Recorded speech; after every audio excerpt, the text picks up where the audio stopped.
이동의 촉 시간입니다. 오늘의 촉 가이드 박가영 아나운서와 함께합니다. 어서 오십시오. 네, 안녕하세요. 박가영입니다.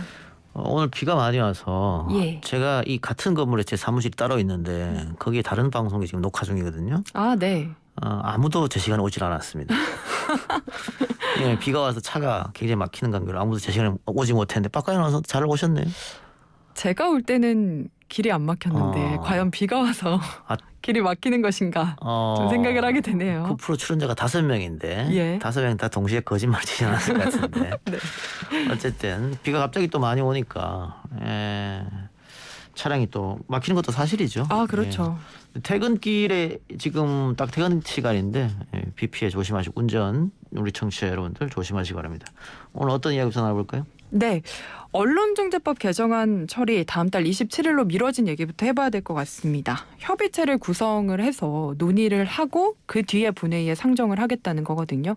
어떻게 평가하십니까? 이럴 거면 민주당이 왜 이거를 시도했는지 저는 이해가 좀 안 돼요. 그러니까 지금 민주당 이런 것은 또 의회 독재다 이런 프레임이 말리기 싫다는 거잖아요. 그럼 처음부터 하지 말지. 그러니까 이렇게 되면서 민주당 지지자들이 원하는 원래 법안은 이미 누더기가 됐는데 한 달간 다시 협의체를 구성해 논의한다. 거기다가 뭐 여당 2명, 야당 2명, 뭐 언론 관계인 뭐 이런 사람들 와서 협의체 구성한다는 거잖아요. 민주당 뜻대로 안 될 겁니다. 네. 그러면은 지금 법에서 또 후퇴하거든요. 그럴 것 같으면 처음부터 하지를 말지 왜 이런 걸 시도했느냐. 또 게다가 한 달의 이제 시간이 있는데 한 달 동안 야당이나 또 언론들은 이 법에 반대하고 있기 때문에 여론전을 펼치겠죠. 민주당이 불리해요 한 달 동안. 그래서 저는 이 정부적 판단으로도 한 달 뒤로 하면은 비판 안 받습니까? 그러니까 어차피 어제 처리했든 그 전주에 처리했든 한 달 뒤에 처리했든 욕을 먹는 거는 마찬가지다. 네. 근데 그런 거 봤을 때는 한 달 뒤로 이렇게 한다는 게 좀 이해가 안 되는. 만일 그 한 달 뒤에 이 협의체가 잘 이루어지지 않아서 야당이 27일 날 또 반대하면 그때는 또 어떡할 겁니까? 그런 여론점이 있어요. 매를 맞아도 미리 맞는 게 낫다. 그렇죠. 이런 얘기셨는데 그래서 지금 송영길 대표 리더십에 타격이 있다라는 얘기도 있고 일각에서는 청와대에서 언론중재법이 통과되는 걸 좀 부담스러워했다라는 얘기도 있더라고요. 이건 당에서 하는 건데 청와대가 왜 부담스러운지 모르겠네요. 근데 박가영 아나운서 말처럼 어쨌든 송영길 대표의 리더십은 조금 흔들렸다. 스크래치가 왔다. 그러니까 송 대표가 어쨌든 밀어붙인 거 아니에요? 예. 밀어붙였는데 원안대로 통과되지도 못했고 반발이 있어서 여러 가지 독소 조항을 좀 고치고 뺐는데 그것도 역시 통과를 못 시켜서 한 달 동안 협의체 구성한 뒤에 한 달 뒤에 통과시켰다. 그렇기 때문에 또 의총에 있었을 때 이 법에 대해서 통과하면 안 된다고 반대하는 의원들도 있었습니다만 대부분의 의원들은 원안대로 통과해야 된다고 말했거든요. 예. 그래서 뭐 이상민 의원 같은 경우에 민주당 지지자들로부터 문자폭탄 항의 받았다 뭐 이런 거 아니겠어요? 그러니까 민주당 지지층들은 환영하는 법이었는데 어쨌든 뒤로 밀렸다. 그러니까 뭐 이런 게 뭐 그 지난번 공수처와 비슷한 건데 맨 처음에 공수처를 만든다고 했을 때 여론조사를 보면요 압도적으로 국민들이 공수처 만드는 걸 찬성했습니다. 네. 근데 그게 이제 시간이 6개월, 1년 딜레이 됐잖아요. 그리고 전 진짜로 공수처법 통과시킬 때는 반대로 공수처 만들면 안 된다가 더 높았거든요, 여론이. 결국은 개혁적 법안도 시간이 이렇게 흘러가고 하다 보면 국민들 마음 바뀔 수가 있다. 그러니까 올해 2월 달에 여론조사 또 올해 8월 초에 여론조사 이 언론중재법 관련해서 국민들이 찬성이 훨씬 높았습니다. 근데 제가 봤을 때는 한 달 지나면 또 공수처 때처럼 반대가 높을 가능성이 높아져요. 그러면 민주당은 역시 법을 통과시켜놓고 요거도 먹는 그런 상황이 발생할 수밖에 없는 거죠. 그래서 180석이나 있는 무기를 제대로 활용을 못하고 있다. 그런 생각이 듭니다. 네, 이 작가의 촉이 맞을지 저희 한 달 뒤에 또 얘기를 해보면 좋을 것 같습니다. 틀린 적이 있었나요, 제가? 네.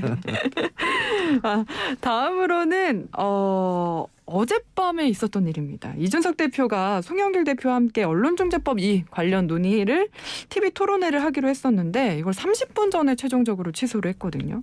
그러면서 책임은 민주당에 있다라고 이야기를 하고 있더라고요. 책임은 이준석 대표한테 있죠. 상식적인 거 아닙니까? 처음부터 사실은 언론중재법은 여야 합의나 협의가 불가능한 그런 주제였어요. 근데 어쨌든 지금 같은 경우에는 민주당이 많이 양보해서 한 달 밀어서 하는 거잖아요. 그래서 김기현 원내대표도 민주당에 고맙다고 얘기한 거고. 그런데 어젯밤에 법이 통과가 되지도 않았는데 이렇게 일방적으로 잡혀있는 토론회를 취소한다는 것은 이 대표 책임인 거고요.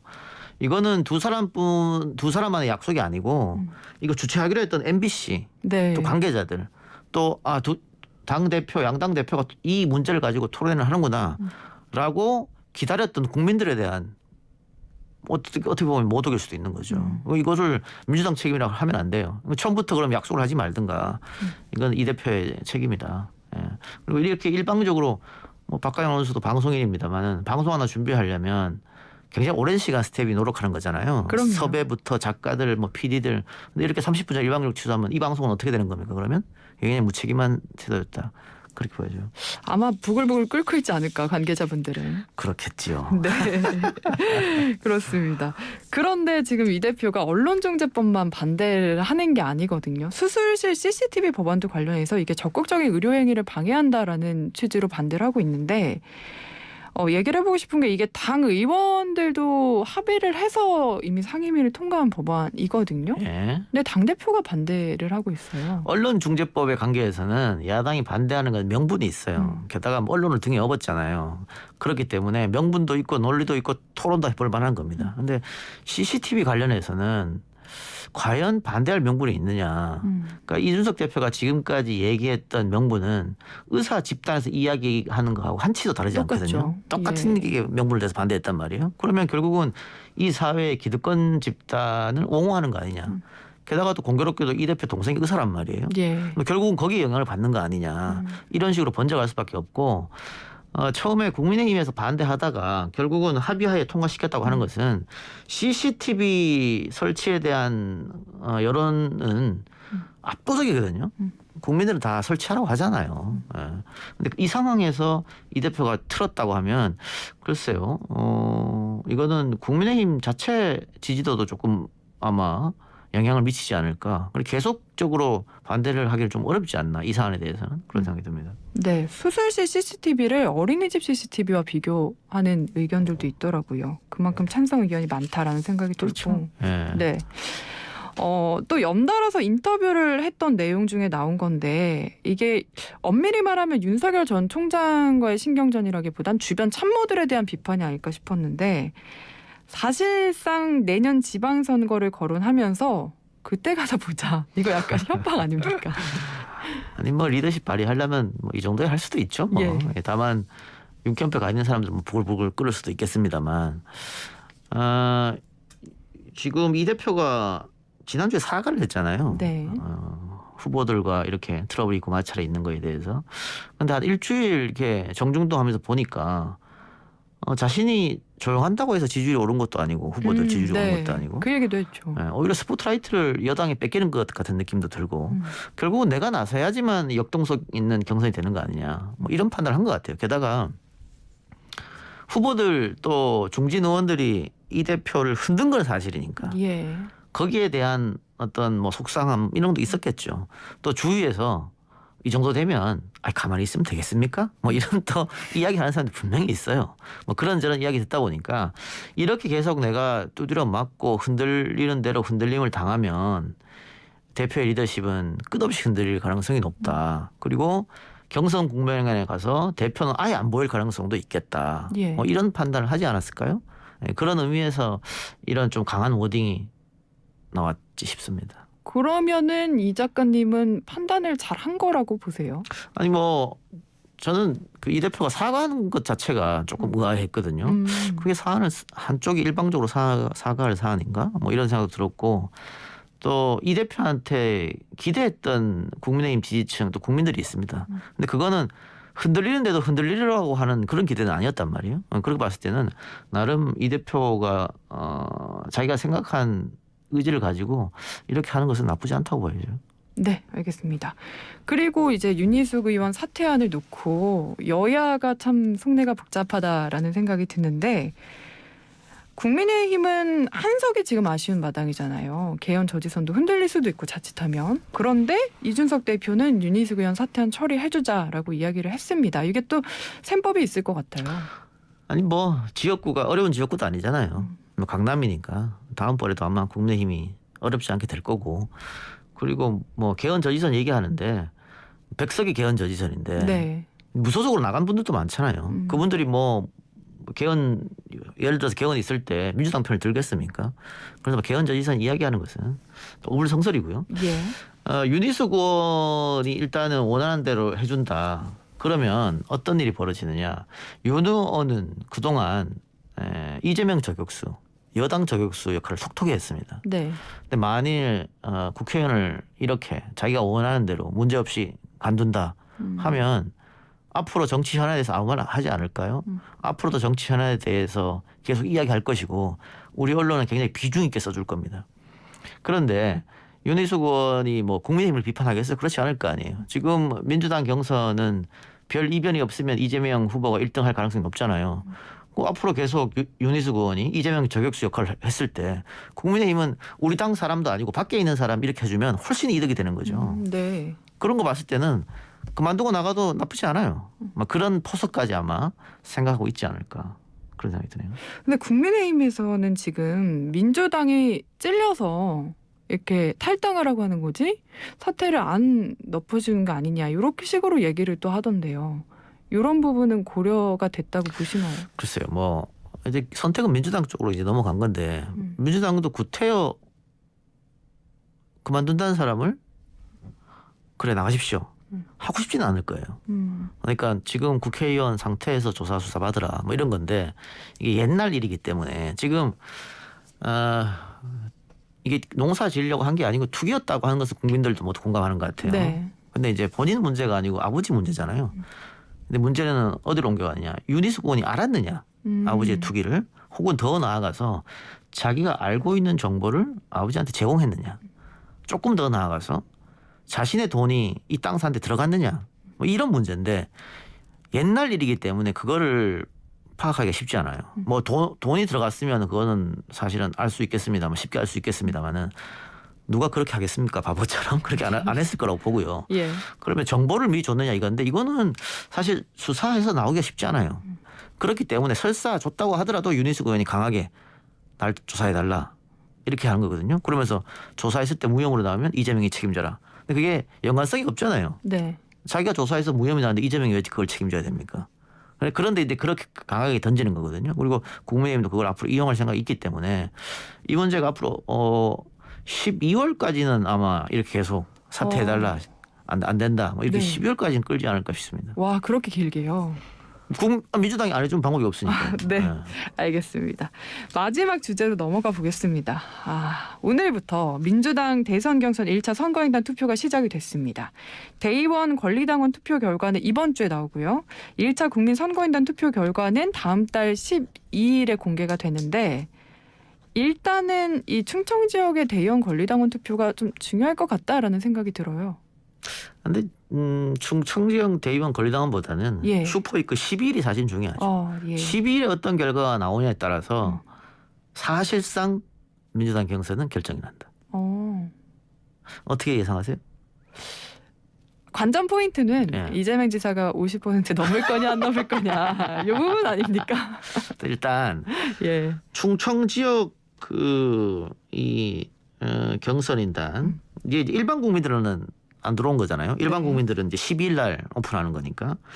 이 충청 지역의 순회 경선에서 표가 처음에 오픈되는 것은 권리당원하고 대의원인데 권리당원 대의원들의 표심도 일반 여론조사하고 크게 다르지는 않을 것이다. 다만 조직표가 좀 가동되는 거잖아요. 예. 그래서 지금 여론조사 보면 민주당 내 혹은 진보 지지층 내만 조사하면 이 지사가 50이 넘어요.